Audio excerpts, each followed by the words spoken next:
Hey guys, welcome back to our channel. ഇന്നത്തെ episode ഇഷ്ടമായ like ചെയ്യാനും ഷെയർ ചെയ്യാനും കമന്റ് ചെയ്യാനും മറക്കരുത് ട്ടോ.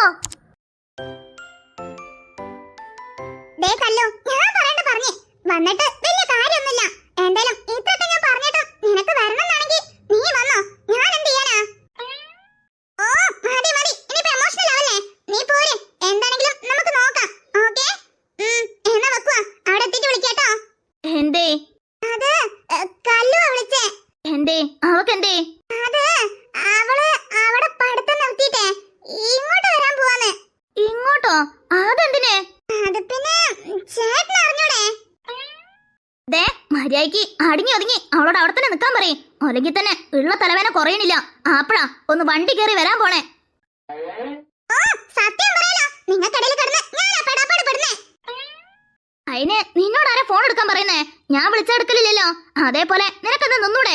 അതെ, എനിക്ക് ചേട്ടനെ പോലെ കൽമനസ്സൊന്നല്ല. പാവം എത്ര കൊല്ലായി. എന്നാലേട്ടാ ഈ പാവൊന്നും ഏട്ടാ എവിടെ പോയാലും തീരത്തില്ല, നോക്കിക്കോ.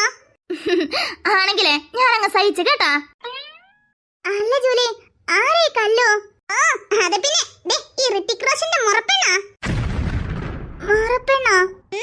അതെ, അത് മാത്രല്ല ദേ ഇവന് 10ാം ക്ലാസ് പഠിക്കുമ്പോ മുതലേ അവള് ഇവന്റെ വൈത്താലെയാണേ. പക്ഷേ ഇങ്ങനെ ദേ ഈ ഇരിക്കുന്ന ഋതിക് റോഷനെ അവളെ ഒന്ന് മൈൻഡ് പോലും ചെയ്യത്തില്ലെന്നേ. കാരണം ഇങ്ങനെ വലിയ ഋതിക് റോഷനൊക്കെ അല്ലേ. പക്ഷേ അവൾ അങ്ങനെയല്ല. അവളെ ഒരു പാവം ഗ്രാമത്തിൽ വളർന്ന കൊച്ചാ. അതുകൊണ്ട് ഇവന് വലിയ താല്പര്യമൊന്നുമില്ല. അതാ ഈ ഇഷ്ടം എന്നൊക്കെ പറയണതേ ഒരാളെ മുഖോ ഭംഗിയോ നോക്കി വരേണ്ടതല്ല, മനസ്സ് നോക്കി വരേണ്ടതാ.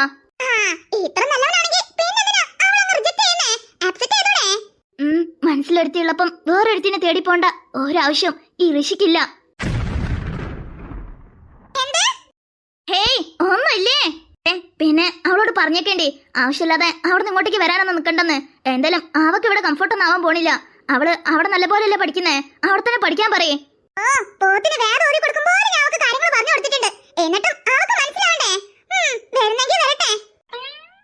ഏതാ പറ്റിയ സമയം?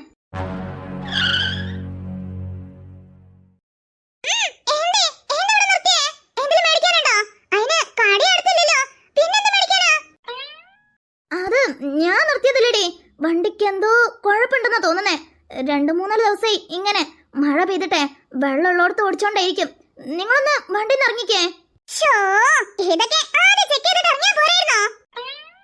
ഓ പിന്നെ എനിക്കെന്താ, മുൻകൂട്ടി അറിയോ ഇവിടെ എത്തിക്കഴിഞ്ഞാ വണ്ടി അങ്ങ് നിക്കുന്നേ. കഥ പറഞ്ഞിക്കാതെ വേഗം ഇറങ്ങാൻ നോക്ക്.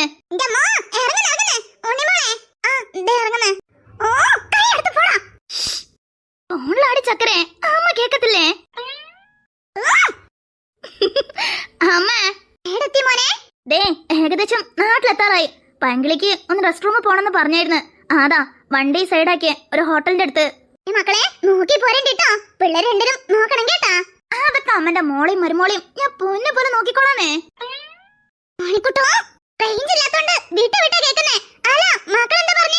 അത് സേഫ് ആയിട്ട് എത്തിക്കോളാന്ന് പറഞ്ഞതാ. മഴയൊക്കെ പെയ്തതല്ലയോ, റോട്ടുമ്പോ ഫുള്ളും കുണ്ടും കുഴിയൊക്കെ അല്ലയോ. അപ്പൊ പിന്നെ വെള്ളം നിറഞ്ഞിരുന്നാലേ എവിടെ കുണ്ടുള്ള കുഴിയിലൊന്നും അറിയത്തില്ലല്ലോ. അതാ പറയണേ, മെല്ലെ പതുക്കെ വന്നേച്ചാ മതി കേട്ടാ. ആ അമ്മ, അമ്മ പേടിക്കാണ്ടിരിക്കേ. അല്ല അമ്മ എവിടെ ഉള്ളേ? ഞാനേ നമ്മളെ പുരയിലുണ്ട്. Okay okay. എന്താ മുത്തേ ബോറടിക്കുന്നുണ്ടോ? അമ്മേ അമ്മന്റെ മരുമോക്ക് ബോറടിക്കുന്നുണ്ടത്രേ. ഒരു ലോങ് ഡ്രൈവ് ഒക്കെ പോയിട്ട് വന്നാ മതിയോ? യു ഡോണ്ട് വറി, ഫോണൊക്കെ എപ്പോഴോ കട്ടായി.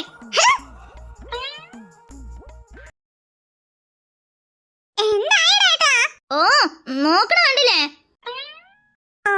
വണ്ടി റിപ്പയർ ആവാൻ നേരം. ഋഷി, നീ ഇപ്പൊ ചെയ്യണത് തെറ്റാണോ ശരിയാണോന്ന് പോലും നിനക്ക് അറിഞ്ഞൂടാ. എന്നിരുന്നാലും ഞാനിപ്പോ ഇത് ചെയ്യുന്നത് എന്റെ രുദ്രയ്ക്ക് വേണ്ടിയാ. അവളെ സന്തോഷം എനിക്ക് വലുത്. അതിനുവേണ്ടി ഏതറ്റം വരെയും പോവാൻ ഞാൻ തയ്യാറാ. ഇത് നിനക്ക് എത്രത്തോളം ഹേർട്ടാവുമെന്ന് എനിക്കറിയാം. എന്നാലും നീ നിനക്ക് ഹേർട്ടാവണം നോക്കിയിരുന്നു കഴിഞ്ഞാ അവളെ ഹാപ്പി ആക്കാൻ പറ്റത്തില്ല. എനിക്കെപ്പോഴും അവളെ ഹാപ്പി ആയിരിക്കണം, അത് അത്രേ ഉള്ളൂ. അതുകൊണ്ട് ഞാനെടുത്ത ഈ തീരുമാനത്തില് ഒരു തെറ്റില്ല. അല്ലെങ്കിലും ചേരുമ്പടിയില്ലേ ചേരേണ്ടത്. അത് ചേർന്നില്ലെങ്കിൽ നമ്മളായിട്ട് ചേർത്ത് വെക്കണല്ലോ. അതല്ലേ അതിന്റെ ഒരു ശരി. ഓ എന്നാലും ഞാൻ അതൊക്കെ എങ്ങനെ താങ്ങുന്നാലോചിക്കുമ്പം ചങ്ക് പൊട്ടുന്നു. പക്ഷെ ചെയ്യാണ്ടിരിക്കാൻ പറ്റത്തില്ലല്ലോ. അല്ല ജൂലി, അവരൊക്കെ എത്തിണ്ടാവോ? ഹേയ്, എത്തി കാണത്തില്ല. എന്നാലും നമ്മൾ ഇവിടുന്ന് കുറെ ദൂരേക്ക് അവർ എത്തിക്കാണും. ഓ അല്ല, ഇവിടുന്ന് നാട്ടിലേക്ക് എത്താൻ എത്രയാവും? ഏകദേശം ഒരു 2 മണിക്കൂറിന്റെ അടുത്ത്. ഓ അത് ശരി. ഓ ഇല്ലടി. ഹലോ. ആ പറയടാ. അല്ല, നീ എത്താനായോ? ആ ഇനിയൊരു 30 മിനിറ്റ്സ് അതിന്റെ ഉള്ളിലെത്തും. താങ്ക്സ് എടാ, പെട്ടെന്ന് വന്നേക്കണേ. ആടാ, പെട്ടെന്നെത്താം. എന്നാ ഓക്കേടാ, ഞാൻ വെക്കുവാട്ടോ. ഓക്കെ. നീ അയച്ച ലൊക്കേഷൻ തന്നെയാണല്ലോ അല്ലേ? ആ, ഞാൻ കുറച്ചു മുന്നേ ലൊക്കേഷൻ അയച്ചില്ല, അവിടെ തന്നെ. ഓക്കെ. അയ്യോ രുദ്ര,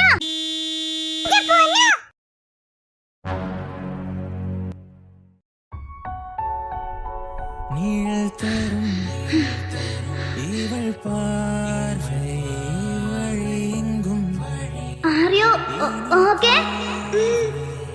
உயிரே உயிரே உயிர் நீதான் என்றால் உடனே வருவாய் உடல் சாகும்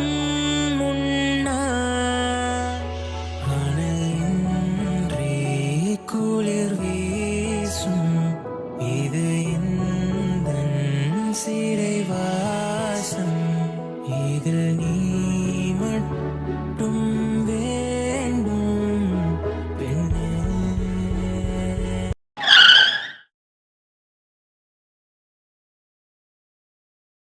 അലക്സ്, അലക്സ്. എടാ, ലേറ്റ് ആയോ? ഹേയ് ഇല്ലടാ, കറക്റ്റ് ടൈമിങ്ങിനാ വന്നേ. അതെ അതെ, കറക്റ്റ് ടൈമിങ്ങിന് വന്നേ. ഞാൻ മനസ്സ് കണ്ടപ്പോ എന്റെ അലക്സ് അത് മാനത്ത് കണ്ടല്ലോ. അല്ലടാ, എന്താ ആലോചിച്ച് നിക്കുന്നേ? ബാ. എടാ, അത് ഞാൻ നിന്നെ വിളിച്ചത് എന്നെ കൊണ്ടുപോവാനല്ല. അത് പിന്നെ എന്നാലും എന്റെ ചേട്ടന് എന്നോട് ഇത്രയും കെയറിങ്ങോ? ഏട്ടോ, ഏട്ടനാ ഈ ലോകത്തിലെ best brother of the world. പെങ്ങളെ മനസ്സ് കണ്ണറിഞ്ഞ് അവളെ ലൈൻ്റെ കൂടെ തന്നെ പറഞ്ഞയക്കുന്നുണ്ടല്ലോ. ചേട്ടന് മഹാനാ. നീ വരുന്നില്ലെങ്കിൽ പിന്നെ എങ്ങനെ? എടാ, അത് എന്റെ ബൈക്ക് ഇവിടെ ഉണ്ട്. അത് റെഡിയാക്കിട്ട് ഞാനും ജൂലി വന്നോളാം. നീ ഉണ്ണിമോളെ കൂട്ടിക്കൊണ്ടുപോയാ മതി. എടാ, അത് അപ്പം നിങ്ങൾ എപ്പോ റെഡിയാക്കി എപ്പോ വരാനാ? എന്നാ പിന്നെ ഞാനും വണ്ടി റെഡി ആവണവരെ ഇവിടെ കൂട്ടി നിക്കാം. ഹേയ്, അതൊന്നും വേണ്ടടാ. ഞാൻ എന്റെ ഫ്രണ്ടിനെ വിളിച്ചിട്ടുണ്ട്. അവന് മെക്കാനിക്കാ. ഇപ്പൊ കുറച്ചു നേരം കൊണ്ട് വരാന്നാ പറഞ്ഞേ. നീ തൽക്കാലം ഇവളൊന്ന് നേരെ വീട്ടിലാക്കി കൊടുക്കോ? കാരണം നേരം വൈകിയ വീട്ടുകാരെ പേടിക്കണ്ടല്ലോ. അതാ, അവരൊക്കെ ഇപ്പൊ ഏകദേശം അവിടെ എത്താനായിട്ടുണ്ടാവും. അപ്പൊ ഇതൊന്നും എനിക്കല്ലേ? ചേട്ടൻ എന്തൊരു പൂട്ടലാ. അലക്സിന്റെ കൂടെ ഞാൻ പോലെ ഉണ്ണിമോളെ ബൈക്ക് റെഡിയാക്കിട്ട് കൊണ്ടുവന്നാ പോരെ. ഇവരെന്തുവാ ഇങ്ങനെ? എടാ, അത് പിന്നെ. എടാ അലക്സേ, പ്ലീസ് എനിക്ക് വേണ്ടി. ലേറ്റ് ആയി കഴിഞ്ഞാ പോയാ അത് ശരിയാവത്തില്ലല്ലോ. നേരത്തെ വീട്ടിലെത്തിക്കണ്ടേ. അതുകൊണ്ടാ. ഇവളെ കാര്യത്തില് പിന്നെ പേടിക്കാനൊന്നുമില്ല. എന്റെ കൂടെയല്ലേ. അതാ, നീയൊന്ന്. ആ എനിക്ക് കുഴപ്പമൊന്നുമില്ലടാ. എന്നാലും നീ വരുന്നതിനെ പറ്റി ആലോചിച്ചിട്ടാ. അല്ല, മെക്കാനിക്ക് വരുന്ന ഉറപ്പല്ലേ? ആടാ, അത് ഞാൻ അവനക്ക് ലൊക്കേഷൻ വിട്ടുകൊടുത്തിട്ടുണ്ട്. ഒരു 1/2 മണിക്കൂർ കൊണ്ട് അവനെത്തും. അപ്പൊ ഓക്കെ. എന്തായാലും നീ വിളിക്കേണ്ടേ? ആ ഓക്കേടാ. എന്തെങ്ങനെ നോക്കി നിക്കുന്നേ? ചെല്ലേ രുദ്ര, ചെല്ലേ. പോ. ആലക്സ് നിനക്ക് വേണ്ടി വെയിറ്റ് ചെയ്യുന്ന കണ്ടില്ലേ? ചെല്ലേ.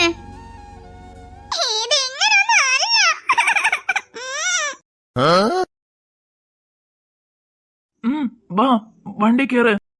ഉണ്ണിമോളെ, ഋഷി ഇതൊക്കെ ചെയ്തത് നീ അലക്സിനെ സ്നേഹിക്കുന്നറിഞ്ഞോണ്ടാ. ഇനിയിപ്പോ അവന്റെ മുന്നില് ഇവനോടൊരു അകൽച്ച കാണിച്ച അവന് എന്തായാലും മനസ്സിലാവും എന്റെ മനസ്സില് ഇപ്പോ അലക്സ് ഇല്ലെന്ന്. അത് ഋഷിന്റെ മനസ്സില് വലിയൊരു പ്രതീക്ഷ നൽകും. അത് കാരണം വെറുതെ എന്തിനാ? എനിക്ക് ഋഷിന്റെ ലൈഫ് നല്ലതാവണം. അതിനു വേണ്ടി എന്തും ചെയ്യാൻ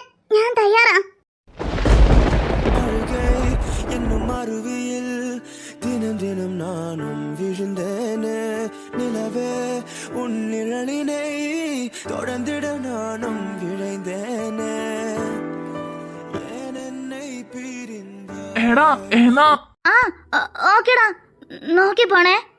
ഓക്കേടാ, മെക്കാനിക്ക് വന്നാ എന്തേലും വിളിക്കേണ്ടേ? ആ ഓക്കേടാ.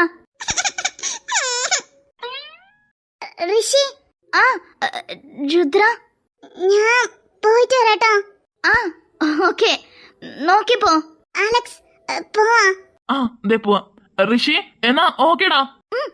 ഓക്കേടാ. എടാ നോക്കി മെല്ലെ പോണേ. ഓക്കേടാ.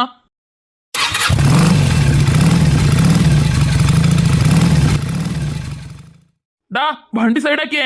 അല്ല, ഇത് അരുൺ സാറിന്റെ അളിയനല്ലേ? ഇത് ഞാൻ പ്രതീക്ഷിച്ചതാ. ഗൗതം, പോലീസ്. ആണോ? ഞാൻ കരുതി ഡോക്ടറാണ്. ഹെൽമെറ്റ് എവിടെടാ? എന്തേ കാണില്ലേ? ഫോണുണ്ടെങ്കിൽ ഞാൻ ചോദിക്കോ? അപ്പൊ ഹെൽമെറ്റ് ഇല്ലാന്ന് അറിഞ്ഞിട്ടും ചോദിച്ചാ ഞാൻ എന്താ പറയാ? ഗൗതം, അത് പോലീസാ. അത് നീ മറക്കണ്ട. ഓ ഇവളൊരുത്തി. സർ, അത് വരുമ്പം വെക്കാൻ മറന്നു പോയതാ. ഇനി ഇതൊക്കെ ആവർത്തിക്കത്തില്ല. അല്ല, ഏതവള്?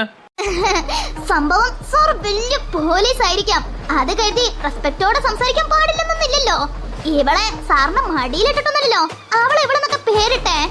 അതുകൊണ്ടേ ഒന്നെങ്കിൽ ഇതേതാ കുട്ടീന്ന് ചോദിക്കണം, അതല്ലാന്നുണ്ടെങ്കിൽ ബാക്കിൽ ഏതാ ഈ പെൺകുട്ടീന്ന് ചോദിക്കണം. അതല്ലാതെ വീട്ടില് വിളിക്കുന്ന പോലെ അവള് ഇവളൊന്നും ഇവളെ വിളിക്കണ്ട. ഓക്കെ സാറേ? ഗൗതം, നീ ആരോടാ സംസാരിക്കണേന്ന് നിനക്ക് വല്ല ബോധമുണ്ടോ? അത് പോലീസാടാ. പിന്നെ ഞാൻ മാത്രം എന്താ ആക്രിക്കടക്കാരനാണോ പറഞ്ഞേ? സാറേ, എങ്ങനെ നോക്കി നിൽക്കാതെ ഹെൽമെറ്റ് വെക്കാത്തതിന് ഫൈൻ ചെയ്ത്. എന്നാ ഞങ്ങൾക്കൊന്ന് പോവായിരുന്നു. മഴയത്ത് നനയുന്ന സാർക്ക് വേണമെങ്കിൽ ഇഷ്ടപ്പെടാം, പക്ഷെ എനിക്ക് ഞാൻ മഴ കൊള്ളുന്നതിനല്ല. എന്റെ പെണ്ണിന് മഴ കൊണ്ട് പനി പിടിച്ചാലേ എന്നെ കൊണ്ട് അത് താങ്ങാൻ പറ്റത്തില്ല സാറേ. അതുകൊണ്ട് സാറൊന്ന് മനസ്സിലാക്കണം. ഗൗതം, അല്ല, ഈ സാറിന് നിന്റെ പേരൊക്കെ അറിയാ? അതെ, അറിയുന്ന സാറാ. അതാ.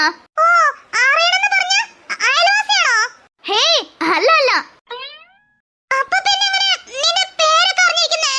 അത് സാറിന് എന്നെ ഡെയിലി കണ്ട് പരിചയമുണ്ടെന്നേ. അതാ. എത്ര അഹങ്കാരം ഉണ്ടെങ്കിൽ എന്റെ മുന്നിൽ ആ പെണ്ണിനെ കൊണ്ടുവന്നു പോരാ, അവളെ മുന്നിലിട്ട് എന്നെ അപമാനപ്പെടുത്തും.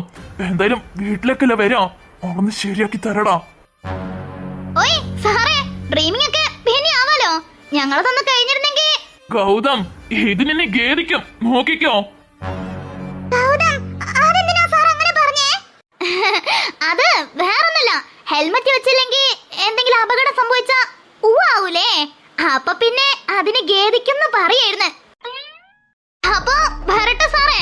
ഛെ, സർ, അവര് മഴ നനയണ്ട, പിന്നെ പണിയാവട്ടോ. എടാ, എന്താണ് ചിരിക്കുന്നേ? ഞാൻ നല്ലതിനല്ലേ പറഞ്ഞേ? സാറത് നല്ലതായിട്ട് എടുക്കൂ. ഛെ.